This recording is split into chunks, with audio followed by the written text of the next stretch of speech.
Emile Mosseri is the composer behind the new film Minari. I'm Kevin Jacobsen of Gold Derby here with Emile, and I have to say, this score I feel is just so integral to the experience of this film. What would you say was just the foundation for the type of feeling you were hoping to accomplish with the score? A good question. First of all, thank you. Thanks for having me. I feel like the foundation was, I would have to say, probably the script. Just that's where it started. I'd read the script. Isaac had shared with me an early version of the script before they started shooting, and I'd written all the music, or most of the music that ended up in the film. I'd written at that stage. I fell in love with his script. I fell in love with the story. And I felt myself like immediately rooting for and identifying with these characters, and emotionally invested, like, immediately, which is rare. I think it's harder from the script stage also to always have that experience. So I reacted to that, and I wrote a bunch of music in the spirit of the film. And then I got to work with him and Harry, you and the editor and other people, and sort of having the music be involved early on, and sort of building the score and the film at the same time. Right. And that's something that I feel like doesn't always happen with composing.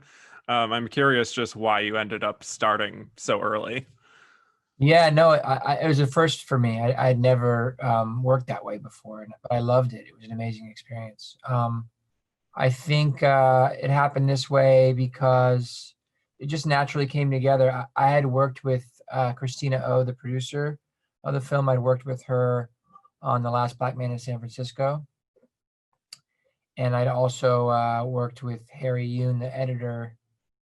He was an additional editor on Last Black Man in San Francisco as well. So between Plan B and A24 and a few of the people that had worked on both movies, I was able to be brought on early, because it was this more familial thing that, like, it just organically happened that way, which I was really grateful for. And yeah, I'd like to do it that way whenever possible.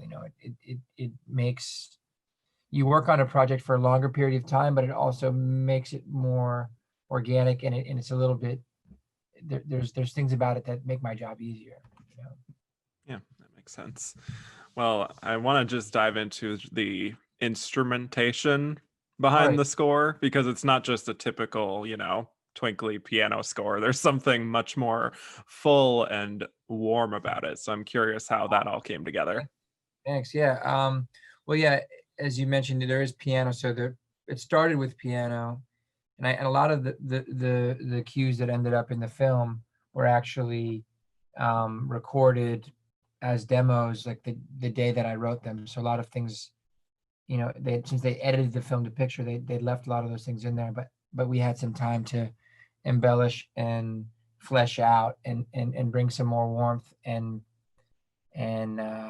depth sonically to the score, which we recorded 40 strings in Macedonia that I worked with Catherine Joy, who produced those sessions. She's an amazing composer and orchestrator, but that also supports other composers. And she contracted and produced those sessions and helped with orchestration and translation. So, like, we'd done 40 strings in Macedonia.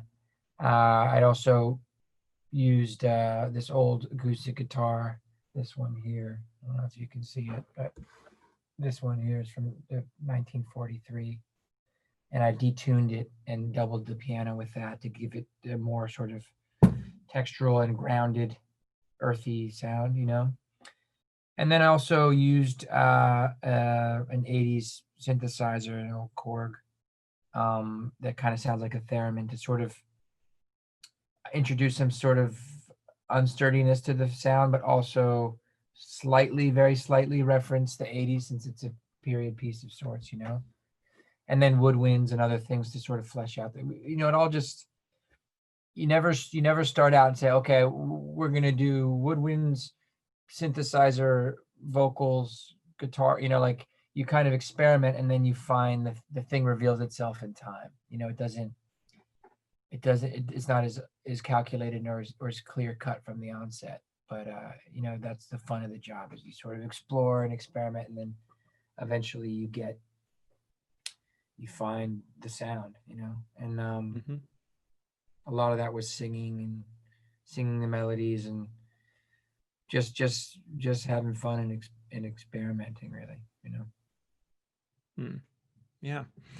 Well, I have to say, I'm not always as tuned into specific themes for characters, but did you have a kind of particular tone for each of the main characters generally? In a sense, yeah, this film was less, it was less like each character gets its own theme, and more like the themes were more like they were not as character driven, but more theme driven. So like Right. the melodies, there's a main theme that like represents Jacob's spiritual connection to the land, or there's another theme that sort of represents his struggle. And then there's a theme, there's a piece of music that, there's a lot of talk of sort of centering the film deeply in David's perspective, the little boy's perspective, because it's Isaac's film. Isaac is David in a sense. He wrote this film from his childhood memory, and David, the character of David, is portraying a version of Isaac's memory of his childhood. So there were certain things that we did that, like, there are certain melodies that felt like, oh, this feels more like a dream. It feels a little bit more like a fairy tale. It doesn't feel exactly. There's something about memory, and especially childhood memory specifically, that feels connected to dream, and not, you don't know that it happened exactly this way. This is his recollection of it. And I think so thematically we played with different things that way, but it wasn't like as clean cut as, like, okay, when the grandmother walks in, we hear her melody, the grandmother melody on a flute. And then when it wasn't as like Peter and the Wolf esque in that sense, but it was, you never really know until you get in there and you find these different things, and you try a theme for one character, and then it turns into something else over time. But there are two or three main themes that get reimagined and rearranged and show up, and weave in and out of one another throughout the course of the film. Well, I'm wondering if you can talk more about working with Lee Isaac Chong as a collaborator and just what he gave you as a director. Yeah, I mean, he was a dream to work with, really. Like, he has a very unique style. He's very, very trusting of his collaborators. He surrounds himself with people that he believes in and he feels in tune with, artistically or spiritually. And then he kind of lets you go, but all the while he sort of quietly, gracefully steers the ship. Like, he doesn't really get into the weeds of this note and that note, like, too heavily, which I wasn't used to, because I worked with directors that very much get into the weeds musically and sonically, and can be, are very detail oriented. So it was kind of a scary challenge to work with somebody that had a different style, but he was so nurturing and so trusting. And also, the trust is a mutual thing. Like, it has to go both ways. And I was thrilled to work with him, and I loved his script, and I loved his other films. So I felt like, I just trusted him in trusting me, if that makes sense. It was just like this very organic, natural progression. Yeah. I forgot to mention another thing I noticed just with the overall score. It does have that warm, kind of soothing tone for most of it, but there are also these kind of hints of sadness that are maybe a little bit darker, a little more minor key. It's Mhm. almost hard to describe exactly what the feeling is. Maybe it's a nostalgia sort of thing, and that has an element of sadness in it. But can you talk about maybe what you were hoping to accomplish with that tone as well? Sure, yeah. My goal was to kind of have, um, sadness and nostalgia and longing and pain, alongside um, more positivity, inspirational love, these types of feelings. My goal was to have both of those things written into every single cue, and have it not be one sad cue, one happy cue. I wanted, because it's more true to life, and that's more true to Isaac's story, and I felt like that was the goal, was to have both living, coexisting together within each piece of music, because it is an uplifting film, it is an inspirational film, but it's also a deeply sad film, and there's a tremendous amount of struggle and pain in that experience, in the immigrant experience, and in Isaac's father, or in the character Jacob's experience that he's experiencing, and Monica, and they're all experiencing this struggle together. And I feel like there had to be some struggle in the music, and some dissonance, and some darkness too, but not have that overshadow the love that's sort of beating at the core of the family. Right.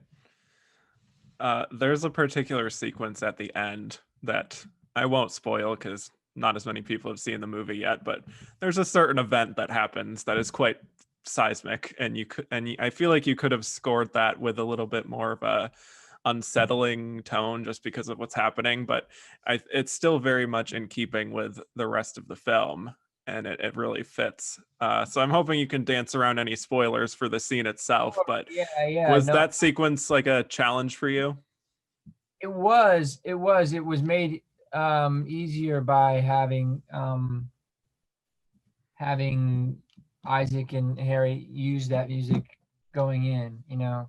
The biggest challenge was figuring out how to get into that scene, because without spoiling it, there's a scene where they're in a space and there's something traumatic happening, and you want to feel like you're actually in that space with those characters, and that music isn't telling you how to feel, right? That music is sort of taking a back seat and letting you actually feel the sound design and feel like you're actually in the horror of that, and in that space. And then the biggest challenge was sneaking in, like, how does the music sneak in, and where does the music sneak in without really announcing itself? It's like, this is this culmination of this film, this big epic or heartbreaking moment. So I think that was a challenge. And then we never really tried having this sort of unsettling music there. I felt like it was way more emotionally powerful to have the sweetness of the theme that we've heard throughout the whole movie reimagined, and returning there, and then you connect with what's underneath all of that. All of the trauma of that scene is really love. That's really at the core of that scene. The David and Monica's love, the love that they have in their marriage and in their family. And I think that it's hard to talk about without spoiling, but if you go really too big with it, it can be like too heartstringy or emotionally manipulative, and there can be. I, as a filmmaker, oftentimes am hypersensitive to that, where I'm like, nice try. Like if music is really juicing me too hard, Right. it's like, okay, I see what you're trying to do, but if it Right. kind of washes up comes from behind you and washes over you, it can be more effective. And I think that was like just working that with Isaac, and trying to strike that right balance and find that sweet spot, Mm-hmm. Yeah. because really big stuff could have been also cheesy, or it was a very delicate, very specific scene to figure out how to support. Right. Well, there's a track in the end credits called Rainsong, which has the vocals of Yuri Han, and it was written by you and Stephanie Y. Hong. What was the songwriting process like for that? That was very cool for me experience. I had the idea. We were trying to figure out what to put in the end credit crawl, and I had some suites that I had written. There are longer versions of themes in the movie, and none of it felt quite right. And then I had the idea to write a song. So I wrote a song called Rainsong, in English with English lyrics that I sang, that I had basically mirrored the melody that opens up the whole film. There's a cue that opens up the whole film. So I wanted to bookend the whole film with the same melody, but in the end have it be a song with lyrics. And we wanted Korean lyrics, and we found out that, I mean, I found out that Yeti had this beautiful voice, and I didn't realize that. I didn't know that. But I talked to Isaac about it. He said, "Oh, well, Yeti is a singer. She sings beautifully," and sent me some videos of her singing. And then Isaac and Stephanie and I got together, and she had translated my lyrics from English to Korean, but in doing so, she rewrote an entire new poem, and it had this whole new life, which ironically is kind of what the song is about new life. And that's what Minari symbolically means, the actual plant Minari, like dies and is reborn in a way that's very unique to that plant. And that's sort of at the heart of the story. So that kind of, we wanted to explore that, and that kind of shined through the lyrics of the song. And then having Yeti sing it also gave this other element of it being a lullaby from mother to son. Having her sing it was this sort of lullaby about new life from Monica to David. So it just kind of naturally came together in a really special way. And I'd never written a song that had been translated to another language before, so that was thrilling for me. That kind of collaboration where it's from across the ocean and you have all these different people touch it in these different ways. That's the best part of this job. That's like the dream. Yeah. Well, you have received a number of nominations from critics groups for your work on Minari. What has it felt like to get this kind of recognition, especially for this project in particular? It's been surreal and really amazing experience. I'm incredibly grateful for it. Honestly, like I feel like it's a strange thing because right now it's all virtual. All of the like we're talking virtually. All of the experiences around this film and the lead up to the release of this film have been virtual, but it's been, which makes an already surreal experience feel even more surreal. But it's been amazing to just kind of go through this with Isaac and with Steven and Lachlan and Harry. Like everybody's been talking about the movie and going through this experience during the pandemic together in a way has been very rewarding and very exciting. And we're just thrilled to be part of the conversation. And it's amazing to be part of the conversation alongside such amazing composers that I've been a fan of for so many years, like Trent and Atticus and Terrence and Ludwig and everybody, and Tamar Kali. And I feel like there's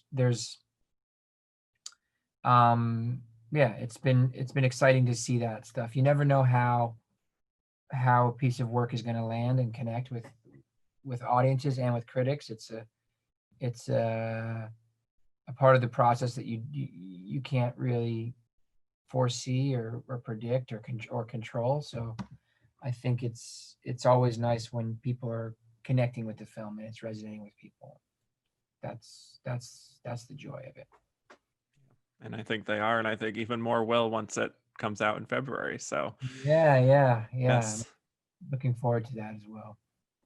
Well, thank you so much, Emile, for crafting this beautiful score, and thank you for talking with me today. I appreciate it. Thank you so much for having me, man. It was a real joy, and thanks for the insightful questions, and it was great connecting. Thank you. Yeah. And for those of you watching, hit like and subscribe for more interviews just like this, and head to goldderby.com to make your award show predictions.